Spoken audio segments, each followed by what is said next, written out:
మనము లొంగిపోయేవారుగా ఉన్నావా? జీవితం సర్వనాశనం అయిపోతుంది. దానికి ఏం చేయాలట? దైవికమైన పిల్లలతో సాంగత్యం చేయమన్నాడు. అందుకే మన సంసార జీవితాలు, మన కుటుంబాలు చక్కగా ఉండాలంటే ఎవరితో సాంగత్యం చేయాలి?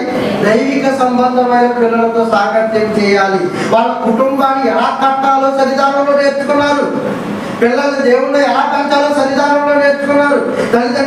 తల్లిదండ్రుల పట్ల పిల్లలు ఎలా విధేయత కలిగి ఉన్నారు దేవుడి దగ్గర నేర్చుకున్నారు. ఎలా సన్మార్గంలో నడవాలో దేవుడి దగ్గర వారు నేర్చుకున్నారు. ఒక అత్త కోడలు ఎలా ప్రవర్తించాలో ఋతు గ్రంథాన్ని చూసి నేర్చుకున్నారు వాళ్ళు. పిల్లలను పెంచడంలో ఒక హన్నాన్ని చూసి నేర్చుకున్నారు వాళ్ళు.